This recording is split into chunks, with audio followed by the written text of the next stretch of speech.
시청자 여러분 안녕하십니까? 민주노총 뉴스 서재현입니다. 9월 16일 민주노총 뉴스 시작합니다. 요즘 시장이나 마트에 가서 채소를 사려면 너무 오른 가격에 많이 놀라실 겁니다. 그런데도 노동자들의 임금은 거의 오르지 않아 이제 생계 어려움까지 느끼고 있습니다. 이런 상황에 노동자들은 가만히 있지 않습니다. 민주노총은 살고자 몸부림치는 노동자들과 함께 9월 24일 거리로 나섭니다. 정말 눈물 나더라고요. 같은 노동자인데 왜 비정규직 노동자들한테만 그렇게 가혹하게 하는지 잘 모르겠어요. 고유가인 이 삼고 시대에 내 월급 빼고 다 오르는 이 현실, 정말 화가 납니다. 내 월급 빼고 모든 것이 다 올랐다고 말하는 요즘입니다. 실제로도 통계가 이를 증명하고 있는데요. 24년 만에 최고 물가 상승률을 기록했는데 5에서 6%의 물가 상승률이 내년까지 유지될 것이라고 전문가들은 보고 있습니다. 하지만 놀라운 것은 윤석열 정부는 그 어떤 대책도 없다는 것입니다. 민주노총은 윤석열 대통령이 당선되었을 때부터 불평등 타파를 외쳤습니다. 이렇게 살기 위해 거리로 나선 노동자들을 두고 윤석열 정부는 눈을 가렸습니다. 지난주 고용노동부 규제심사위원회가 파견근로 제한을 완화할 것이라는 관측이 나왔습니다. 이는 경영계가 요구한 사항이기도 한데 새로운 노동 환경에 맞지 않는 낡은 법제는 과감히 개선하겠다는 것이 취지입니다. 또한 이정식 고용노동부 장관은 13일 대기업 CEO와의 조찬 자리에서 처벌 중심의 산재 예방을 기업의 자율과 책임 중심으로 전환하겠다고 말했습니다. 중대재해기업처벌법을 기업의 요구에 맞게 완화하겠다는 것인데 앞서 언급한 것과 마찬가지로 노동자들의 노동 환경은 더욱 악화될 것입니다. 이러한 반노동 윤석열 정부의 경고를 날리는 투쟁이 바로 구의사 결의대회입니다. 이번 결의대회에서는 당당하게 11월 12일 10만 총궐기와 12월 개혁입법 투쟁의 시작을 선포합니다. 한편 수도권과 부산 지역 구의사 결의대회에서는 기후정의 행진에도 함께합니다. 그런데 종로경찰서가 기후정의 행진 측에서 집회 신고를 했던 광화문 광장 옆 차로에 대한 도로 사용을 불허했습니다. 서울시도 같은 날 행사로 인해 광화문 광장 사용이 불가능하다는 입장을 고수하고 있어 많은 이들의 분노를 사고 있습니다. 전국 동시다발로 진행되는 구의사 대회는 서울, 인천, 경기 등 수도권 지역은 서울 삼각지역에서 진행될 예정이며 그 외 13개 지역에서 개최됩니다. 조합원 여러분의 많은 참여를 바랍니다.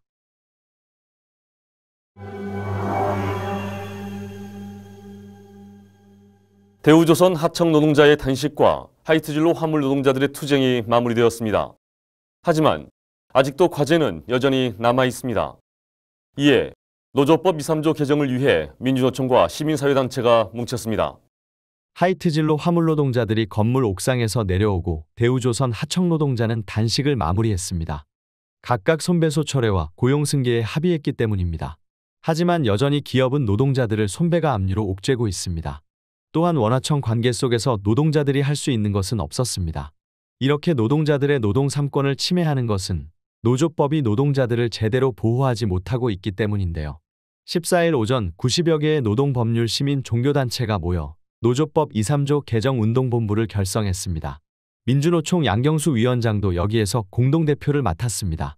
노조법 2조의 개정을 통해 노동자의 노동 조건에 영향력을 가진 원청이 사용자로서 책임을 지게 해야 한다.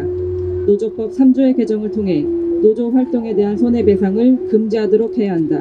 민주노총은 운동본부와 함께 12월까지 노조법 2~3조 개정을 목표로 끝까지 투쟁해 나갈 것입니다. 울산의 한 가스업체가 여성 노조원 자격을 인정하지 않아 논란이 되고 있습니다.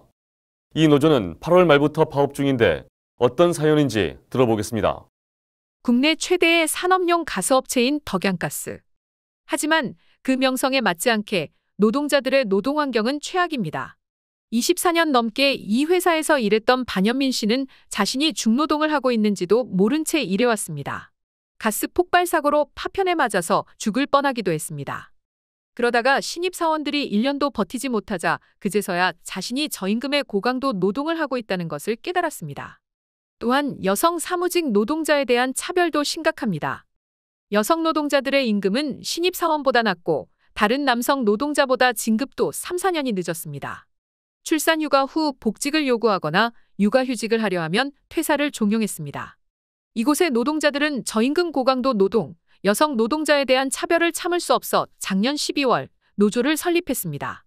그리고 설립 1년도 안 되어 파업에 돌입했습니다. 회사가 여성 조합원 자격을 인정할 수 없다며 임금 인상 협상이 결렬된 것입니다. 저희 노조도 파업까지 갈 줄을 몰랐습니다. 여성조합원의 어떤 자격을 보장해달라, 그리고 고용을 보장해달라, 임금 소급분에 대한 약속을 지켜달라. 이 약속을 이행하지 않을 시 저희는 지속적인 투쟁과 우리 조합원들의 그 의지에 부합하는 행동을 하겠습니다. 자신이 부당한 대우를 받고 있는지 몰랐던 노동자들이 이제는 자신의 삶의 주인이 되어 변화를 요구하고 있습니다. 이들은 그래서 11월 12일 총궐기에도 참여하겠다고 결의합니다. 총궐기 대회 참가는 올해가 처음인데 올해 꼭 참가해서 그분의 뜻을 기리고 오늘날의 노동자 권리와 쟁취했던 모든 것을 잘 배우고 새기도록 하겠다는 마음으로 참석하겠습니다. 덕양가스 노조의 힘찬 투쟁에 많은 연대와 지지를 부탁드립니다. 서울시 산하기관 콜센터 노동자들이 정규직 전환과 임금 개선, 감정 노동에 대한 대책을 촉구했습니다. 서울시와 산하기관은 서로 책임을 떠넘기고 있어 노동자들의 분노는 더욱 높아지고 있습니다. 지난 13일 SH공사, 서울신용보증재단, 서울교통공사 등 서울시 투자출연기관의 콜센터 노동자들이 서울시청 앞에서 기자회견을 열었습니다. 2020년 서울시가 이들을 정규직으로 전환하겠다고 했고 오세훈 서울시장도 선거 때 정규직 전환을 약속했지만 아직까지 지켜지지 않고 있습니다. 서울시가 아예 인정을 안 했다면 몰라도 인정을 했는데도 불구하고 이렇게 2년 동안 미루고 있다는 것은 정말 책임 회피라고 생각할 수밖에 없어요. 저임금이나 아니면 감정노동이나 고용불안이라든지 이 부분을 다 해결할 수 있는 것은 결국에는 직접 고용밖에는 없어요. 논의가 제대로 되지 않은 상태에서 콜센터 노동자들은 저임금과 감정노동에 무방비로 노출되어 있습니다. 국가인권위가 올해 4월 발표한 콜센터 노동자 인권 상황 실태조사에 따르면 화장실 이용이 자유롭지 않다는 답변이 25.3%, 간접고용 노동자들의 경우 노동 조건이 더욱 열악한 것으로 나타났습니다. 콜센터 상담 노동자 중 48%가 자살을 생각해 본 적이 있을 정도로 감정노동의 강도가 매우 높은 것을 알 수 있습니다.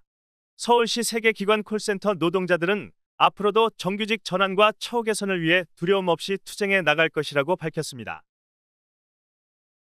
시대가 거꾸로 가고 있습니다. 기껏 만들어 놓았던 중대재해기업처벌법은 기업의 요구를 반영하여 경영 책임자의 처벌을 면제, 축소하는 등 시행령 계약을 추진하고 있습니다. 역대 최대의 물가 상승률인데도 정부는 기업들의 임금 인상을 자제하라고 합니다. 이런 윤석열 정부의 반노동, 반민중 정책에 노동자들이 더 이상 가만히 두고 볼 수 없습니다. 그래서 우리는 9월 24일 전국에서 윤석열 노동계약에 맞선 뜨거운 투쟁을 전개할 것입니다. 9월 16일 민주노총 뉴스 마치겠습니다. 시청해주신 여러분 고맙습니다.